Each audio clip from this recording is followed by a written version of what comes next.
Cricket रसिक हो नमस्कार. मी विवेक कुलकर्णी. आपल्या सर्वांचं स्वागत आहे माझं पिंपरी चिंचवड चॅनलच्या क्रिकेट गप्पा या खास कार्यक्रमात. क्रिकेट रसिक हो, मी नेहमीच सांगतो की क्रिकेटमधलं सर्वात सुंदर क्रिकेटचं सर्वांगीण सुंदर रूप जर कुठलं असेल तर ते कसोटी क्रिकेट. मी हे ठामपणे म्हणत आलो आहे, यापुढेही म्हणत राहील. आणि याला बळ देणाऱ्या दोन गोष्टी या आठवड्यात घडल्या आहेत. अहो, मुंगीने मेरू पर्वत गिळाला असं म्हटलं तरी अतिशयोक्ती वाटते ना, पण तसंच झालंय. अर्थात बांगलादेश मुंगी नसला तरी ऑस्ट्रेलिया मात्र मेरू पर्वत होता. त्या ऑस्ट्रेलियाला बांगलादेशने ऑस्ट्रेलियामध्ये जाऊन दणदणीत चौथ्या दिवशी पराभूत करून क्रिकेट इतिहासामध्ये एकच खळबळ उडवली. एकच खळबळ. क्रिकेटर शिको कधी कोणी विचारच केला नव्हता ऑस्ट्रेलियाला ऑस्ट्रेलियामध्ये हरवता येईल, तेही बांगलादेश सारख्या टीमला. बट येस, आणि हीच क्रिकेटची अनिश्चितता क्रिकेटला नेहमीच लोकप्रिय बनवत आली आहे, खास करून कसोटी क्रिकेटला. आपण आपल्या देशाकडे वळूयात.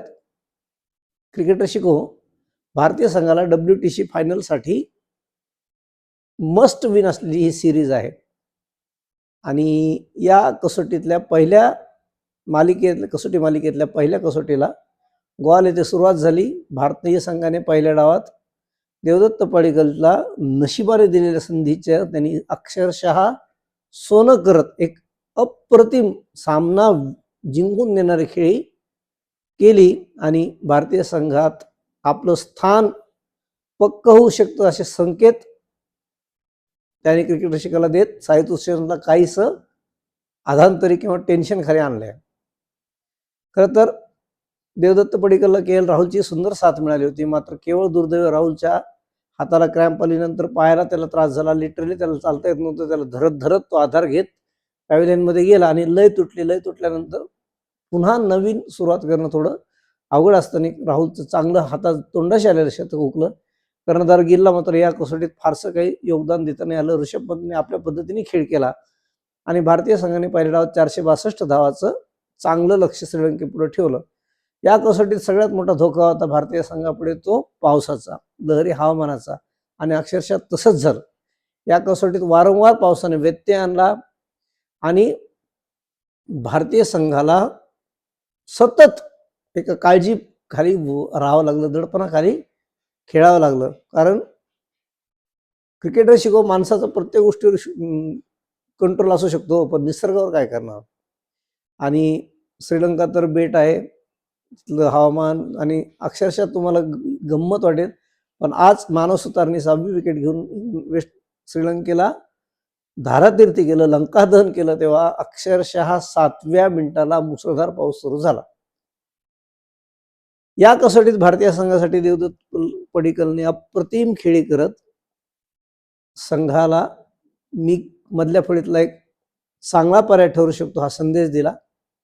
KL राहुलने उत्तम खेळी केली. दुसऱ्या डावात ऋषभ पंतने आपल्या लौकिकाला साजेशी काहीशी चित्रविचित्र पण संघाला उपयुक्त अशी खेळी केली. खरं तर असं वाटत होतं की त्या खेळपट्टीवर भारतीय संघातले इतर खेळाडू जेव्हा धावा गोळा करण्याच्या नादात एका पाठोपाठ आउट होते, पंत एकटाच खेळत होता आणि असं वाटत होतं की आज एक आणखीन अविस्मरणीय शतक येईल.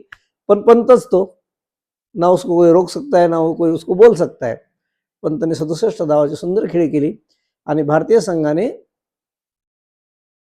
जवळपास 400 धावाचं अशक्यप्राय लक्ष श्रीलंकेपुढे ठेवलं.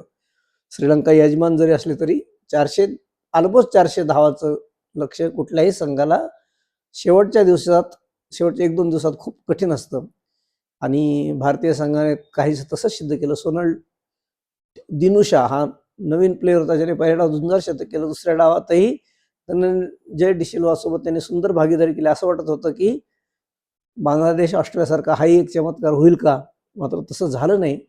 मानव सुतारने आपल्या फिरतीच्या जोरावर एका षटकात लागोपाठ 2 जम बसलेले फलंदाज बाद केले आणि पुढचं काम अत्यंत सोपं होतं. मानव सुतारने 10 विकेट तर ऑलमोस्ट दोन्ही डावात मिळून, तर देवदत्त पडिक्कलने दोन्ही डावात मिळून ऑलमोस्ट द्विशतक रन केले आहेत. एकूणच भारतीय संघाने श्रीलंकाला त्यांच्या देशात 165 धावाच्या फरकाने दणदणीतरित्या पराभूत करत WTCच्या आपल्या आशा जिवंत ठेवल्या आहेत. शुभमन गिलला या कसोटीत कर्णधार म्हणून उत्तम कामगिरी केली असली तरी फलंदाज म्हणून त्याचा या कसोटीत मात्र थोडं अपयशच आहे. मात्र गेल्या काही वर्षापासून शुभमन गिलचा परफॉर्मन्स अत्यंत सुंदर चालला असल्यामुळे शुभमन गिल पुढच्या कसोटीत नक्कीच फॉर्ममध्ये येईल इतकीच आपण अपेक्षा बाळगू. भारतीय संघाने WTCच्या दृष्टीने टाकलेले विजयी पाऊल पुढच्या कसोटीत असेच दमदार राहो आणि भारतीय संघ 2-0 या फरकाने कसोटी मालिका जिंकून शुभमन गिलचा कर्णधार पदाचा विदेशातही यशाचा प्रवास सुरू हो इतकीच या निमित्ताने क्रिकेट देवतेकडे प्रार्थना. युवा मानव सुतारला उशिरा मिळालेल्या संधीचं त्याने शोधन केलं तर देवदत्त पडिक्कलने सुद्धा 2 वर्षांनंतर संघात परत आल्यानंतर एक शानदार खेळी करत आपल्याबद्दलच्या आशा वाढवल्या आहेत.